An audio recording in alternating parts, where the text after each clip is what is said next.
బిడ్డలారా, విలేజ్లో కావచ్చు, పట్టణంలో కావచ్చు, సమాజంలో కావచ్చు, ఎక్కడైనా కావచ్చు, మనము జాగ్రత్త అనేది, మన ప్రవర్తన అనేది, జాగ్రత్త అనేది లేకపోతే పడిపోయే అవకాశం ఉంది, కూలిపోయే అవకాశం ఉన్నది.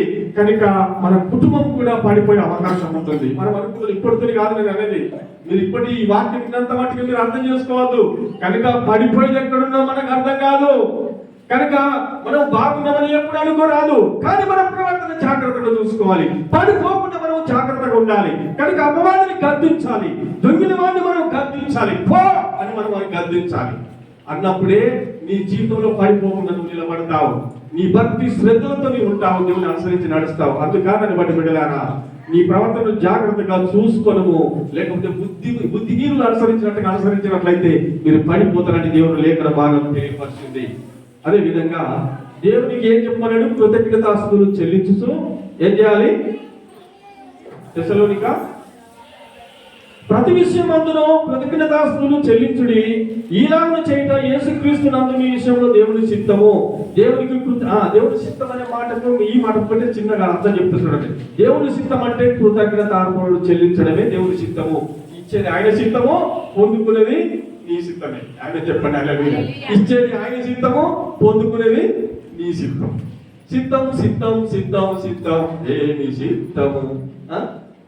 ఈ సిద్ధం అనేది సిద్ధం మీద ఉండకండి, దేవుని మీద సిద్ధం వేసి ఉండండి, దేవుని మీద మనసు వేసి ఉండండి, దేవుని మీద మంచి ప్రవర్తన కలిగి ఉండండి. కానీ దేవుడు ఇంతడో అయ్యాడు అనే సిద్ధం అనేది మీరు పెట్టుకుంటే, ఇక్కడ బైబిల్ తెలియపరిచేది ఏంటంటే, ఈలాగా చేయడం యేసుక్రీస్తు నందు మీ విషయంలో దేవుని చిత్తం ఏంటంటే కృతజ్ఞత అర్పణలు చెల్లించడమే దేవుని చిత్తము, దేవుని అనుసరించడమే దేవుని చిత్తం అనేది ఈ రోజు పూర్తిగా మీరు విశ్వాసనీయంగా, విశ్వాస యోగ్యతగా, విశ్వాసమైనటువంటి పరిపూర్ణ యోగ్యతగా మీరు తెలుసుకునే సత్యము, దేవుని భారం వేసుకొని జీవించడం అనేది దేవుని చిత్తము. ఇంకొకటి 4 వచనం ఇదే తెస్సలోనిక 4:4 ఇక్కడ దేవుని ఎరుగని అన్యజనుల వలె కామాభిలాషయందు కాక పరిశుద్ధత యందులో ఘనత యందులో తన ఘటమును ఎట్లు కాపాడుకొనవలెనో అది ఎరిగి ఉండుటే దేవుని చిత్తము. అర్థమైంది కదా? ఇక్కడ చూడండి, కొంచెము ఎక్స్ప్లెయిన్ చేస్తాను. మీలో ప్రతి వాడును దేవుని ఎరగని అన్యజనుల వలె కామాభిలాష యందును గాక పరిశుద్ధత యందును ఘనత యందును తన ఘటమును ఎట్లు కాపాడుకొనవలెనో అది ఎరిగి ఉండుటే దేవుని చిత్తము.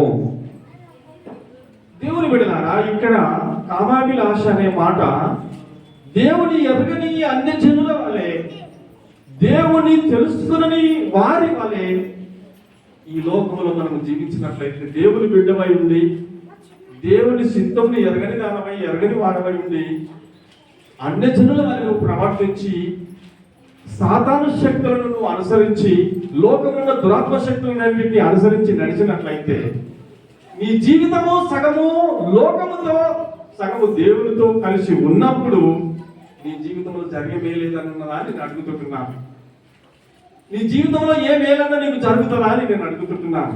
అందుకే ఇక్కడ మీలో ప్రతి వాడును దేవుని ఎరగని అన్యజనుల వలె కామాభిలాష లోకానుసారమైన జీవితం, లోకములున్న వాటినన్నింటినీ ఆశించడం, లోకములున్న వాటినన్నింటినీ ప్రేమించడం, ఇవన్నీ ప్రేమించిన తర్వాత దేవుని చిత్తము నీలో ఉంటారా? నేను అడిగే ప్రశ్న. ఇవన్నీ లోకానుసారమైన జీవితం నీలో ఉన్న తర్వాత దేవుని చిత్తము నీలో ఉంటాడా? దేవుడు నీకు చెయ్యబోయే పనులు చేస్తాడా? చెయ్యబోయే కార్యాలు నీకు చేస్తాడా? అద్భుతాలు చేస్తాడా? ఆశ్చర్య కార్యాలు చేస్తాడా? నువ్వు ప్రార్థన చేస్తే దేవుడు వింటాడా? నువ్వు ఎంత కన్నీరు కాల్సిన దేవుడు వినడా? నువ్వెంత దేవునికి మొరపెట్టిన దేవుడు వినడు. కామాభిలాష అన్ని జనులు అనుసరించినట్టుగా, లోకం అనుసరించినట్టుగా నువ్వు అనుసరిస్తున్నావు, ప్లేస్ దేవుడు అంటున్నావు. ఇలాంటి వారందరూ కూడా దేవుని ఆశీర్వాదాలు పొందుకోలేదు. ఇలాంటి వాళ్ళందరూ కూడా గర్భవంతులు కూడా దేవుని రాజ్యం పోలేరు, దేవుని అనుసరించి దేవుని ప్రేమించలేరు. లోకానుసారులు అందరూ కూడా పడిపోయారు. కొరావు జీవితంలో, బైబిల్లో కొరావు జీవితంలో గర్వము ఆయనను వెంటాడింది, అహంకారం ఆయనను వెంటాడింది. దేవుడన్న భయం లేదు, దేవుడన్న భక్తి ఆయనలో లేకపోయింది. కొరావు కొన్ని గ్రూపుల ద్వారా ఆయన ప్రయత్నం చేశాడు. మోసకు విరుద్ధంగా ప్రయత్నించి ప్రయాసపడి కనుక కొరావు ఏం చేసినట్టు గ్రూపిజం చేసి కనుక ఏం చేసినట్టు దేవుడికి విరుద్ధంగా తిరుగుబాటు చేశాడు. ఈరోజు మంచి పనులు చేయడము మంచిది, చెడ్డ పనులు చేయడము దేవుని చిత్తము కాదు. మంచి పనులు చేయడము దేవుని చిత్తము, చెడ్డ పనులు చేయడము దేవుని చిత్తం కాదు. కొరావు జీవితంలో చెడ్డ పనులు చేశాడు, మోసకు వ్యతిరేకంగా నడిచాడు, మోస చెప్పిన మాటలకు వ్యతిరేకంగా నడిచాడు, మోస మీద దూషణ మాటలు పలికాడు, కనుక నీకే దేవుడు మాకు దేవుడు లేడని పలికాడు. రకరకాలైనటువంటి అభండాలను ఆయన మీద వేశాడు. కానీ దేవుడు కొరావు తత్వాన్ని గ్రహించలేదు, కొరావు మనతత్వాన్ని దేవుడు గ్రహించలేదు. కొరావు జీవితాన్ని పతనం చేసి పడేశాడు దేవుడు. దేవుడు వెళ్ళారా ఈరోజు ఏం ప్రయోజనం అని ఏమనుందా?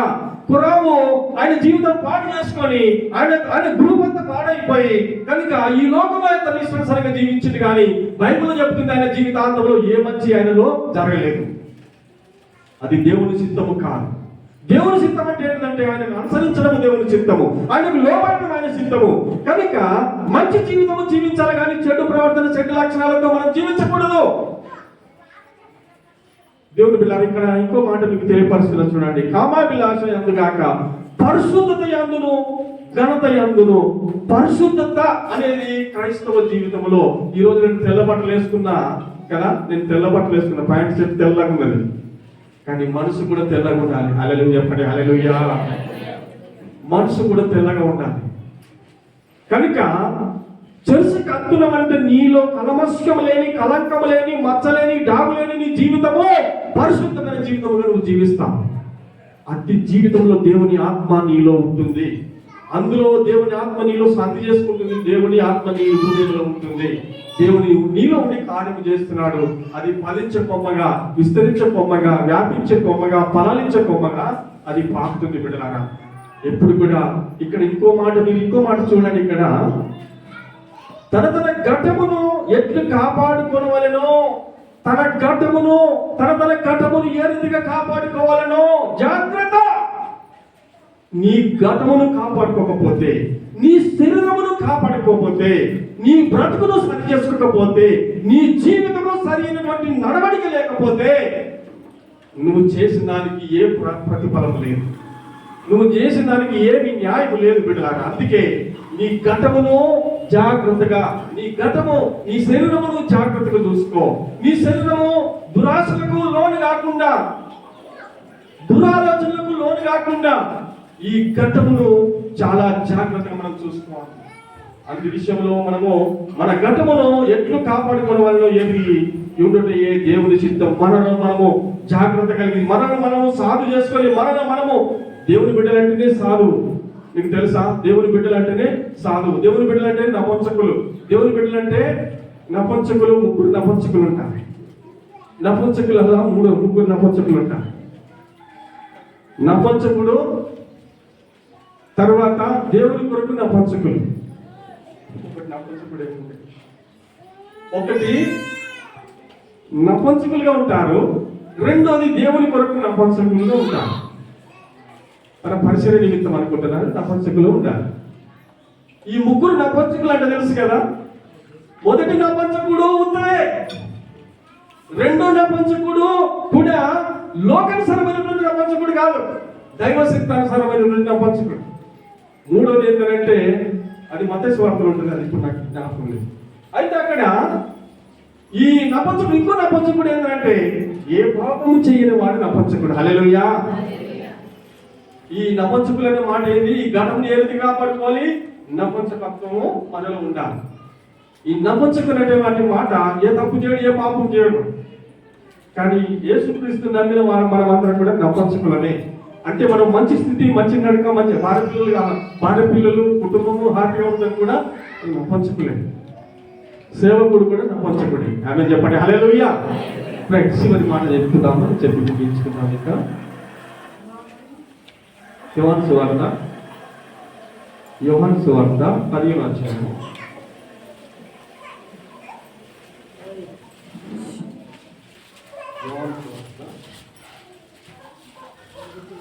అధ్యాయము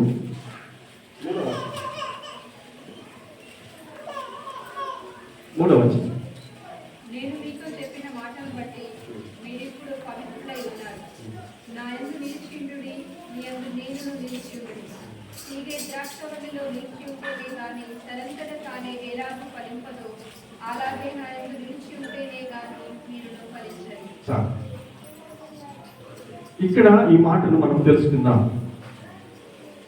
నేను మీతో చెప్పిన మాటను బట్టి మీరు ఇప్పుడు పవిత్రులై ఉన్నారు.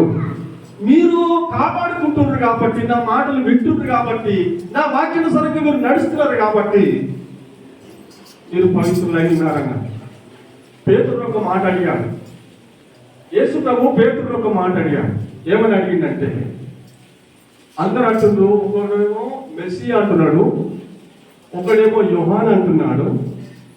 పేతురు ఏమన్నాడంటే, అయ్యా నువ్వు సజీవం కలిగిన దేవుడు అని అంటాడు. అక్కడ పేతురు ఒక మాట అంటాడు, యేసుప్రభు అంటాడు, దేవుడు నీకు బయలుపరుస్తున్న తప్ప, దేవుని మాటలు నీలో ఉంటేనే తప్ప ఈ మాట నువ్వు పలకలేవు. తండ్రి యందు నేను, నా యందు తండ్రి ఏకమై ఉన్నామని నేను ఎదుగుతున్నటువంటి మాట సత్యము. పేతురు చెప్పినటువంటి మాట సత్యము. నేను దేవుని కుమారుణ్ణి, తండ్రి యందు నేను, నా యందు తండ్రి మేము ఏకమై ఉన్నామన్నటువంటి మాట కనుక సజీవం గల దేవుని కుమారుడు అని చెప్పినటువంటి మాట సత్యమని చెప్పి పేతురును అభినందిస్తున్నాడు. దేవుని వెళ్ళారా, ఇక్కడ మనము తండ్రి యందు మనం లేకపోతే, తండ్రి మన యందు లేకపోతే మనం ఎక్కడ ఫలిస్తాము? ఫలించడం అనేది అవసరమే బిడ్డలా. ఫలించడం అంటే ఏంటిది? మనకు ఆది కాండము 1:27 వచనం అంటాడు, మీరు ఫలించుడి, అభివృద్ధి చెందుడు, విస్తరించడం అని చెప్పాడు. ఫలించడం అంటే ఏంటిది?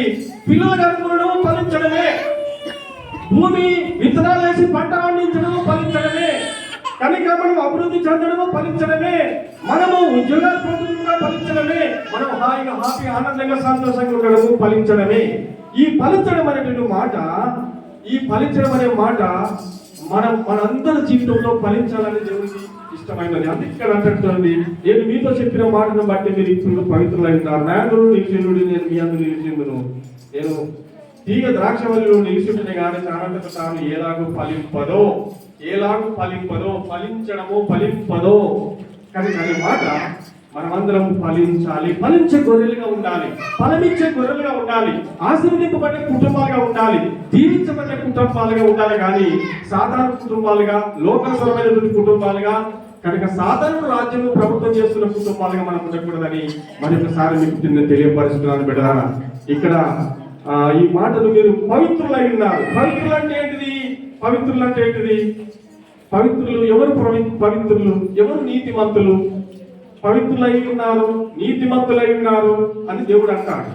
మీరు ఇప్పుడు పవిత్రులై ఉన్నారు, లేకపోతే ఇప్పుడు నీతిమంతులై ఉన్నారు అని దేవుడు చెప్తాడు. నీతిమంతులము, ఎట్లా నీతిమంతులమైతున్నాం మనము, ఎట్లా పవిత్రులమైతున్నాం మనము అనేది ఈ ప్రశ్న మనం ఒకసారి వేసుకుంటే, నీతిమంతులం అంటే దేవుని బిడ్డలారా, ఆయన విలువైనటువంటి రక్తం ద్వారా మనను కన్నడు, కొన్నడు, మనను పవిత్రులుగా చేశాడు. ఆయన నిమిత్తముగా, ఆయన నీతిమంతుడై ఉన్నాడు కాబట్టి ఆయన నిమిత్తముగా మనము నీతిమంతులుగా తీర్చబడ్డాం. ఆయన నమ్ముకునే కారణాన్ని బట్టి నీతిమంతులుగా తీర్చబడ్డాం. తర్వాత పవిత్రులమై ఉన్నాము, పరిశుద్ధులమై ఉన్నాము అంటే ఎట్లున్నాం మనము? ఆయన పరిశుద్ధమైన వాక్యం ద్వారా కట్టబడ్డాం కాబట్టి, వాక్యంకు అనుకూలంగా మనం జీవిస్తున్నాం కాబట్టి, వాక్యానుసారంగా మనం నడుస్తున్నాం కాబట్టి మనలో లోపం లేదు, పాపం లేదు. ఈ లోకం అనే ఘటము మనం దాన్ని ఏం చేసినాము? ఖండించాం. ఈ లోకమైన శరీరాన్ని మనము బద్దలు చేసాం. ఈ లోకమైన పాపానికి దూరం అయిపోయాం. కనుక ఈ లోకమైన పాపానికి, బానిసానికి దూరం అయిపోయాం కాబట్టి మనలో ఏమొచ్చేసింది? పరిశుద్ధత వచ్చేసింది, పవిత్రత వచ్చేసింది. పాపం మనలో లేదు కాబట్టి పరిశుద్ధత మనలో ప్రభుత్వం చేస్తున్నది. పాపం లేని వారందరూ కూడా పరిశుద్ధతలో జీవించినట్టుగా, పరిశుద్ధతలో, పవిత్రతలో ఉన్నటువంటి మీ జీవితంలో మీరు ఫలించడము సులువు, ఫలాలు పొందుకుంటా సులువు. అందుకే ద్రాక్ష చెట్టు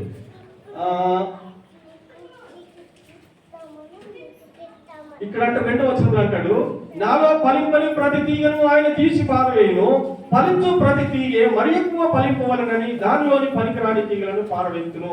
ఫలించే తీగ అంటే మనం దేవుని నమ్ముకున్నటువంటి బిడ్డలం. మనం ఫలించాలి, మనం ఫలించాలి, మనం ఫలించాలి, మనం ఫలించాలి. అమ్మా, ఎక్కడేసిన గొంగళ అక్కడ ఉండకూడదు. క్రైస్తవ జీవితంలో ఫలించాలి, ఫలించాలి, ఫలించాలి. నువ్వు కన్నీరు గార్చి ప్రార్థన చేస్తే నీ జీవితంలో ఫలితాలు దొరుకుతాయి. నీ పిల్లలకు, నీ కుటుంబానికి. కనుక నీ పిల్లలు ఇప్పుడు అడుగుతాం, పిల్లలకు అందరికి పిల్లలు అయిందని అడుగుతాం. బిడ్డలు పుట్టిన తర్వాత, కొడుకులు పుట్టిన తర్వాత అందరికి పిల్లలు అయిందంటే అందరికి చాలా సంతోషం. చెప్పే వాళ్ళు కూడా ఎట్లా చెప్తారు తెలుసా?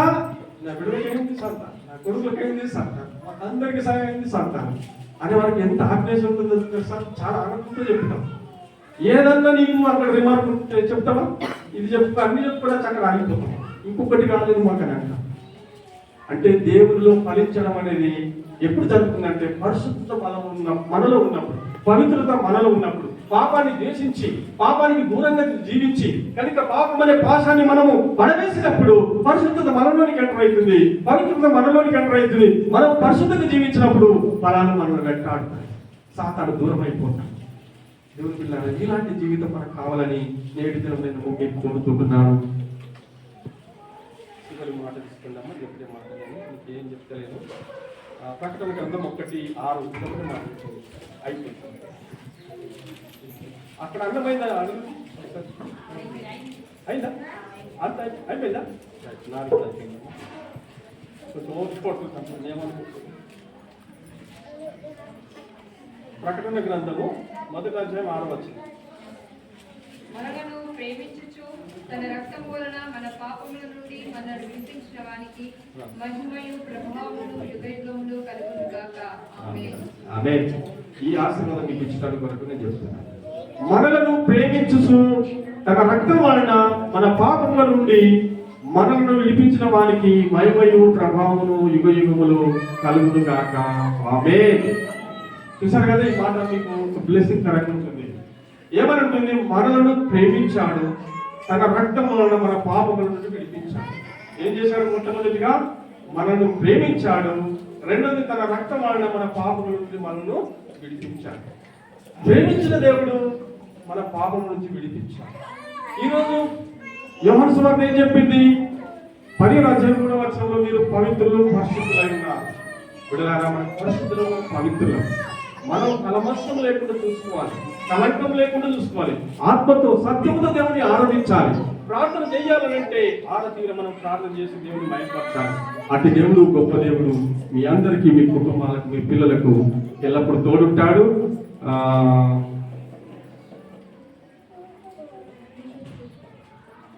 ఏదైనా కూడిక పెట్టుకున్నప్పుడు కూడా అంతా రావాలి.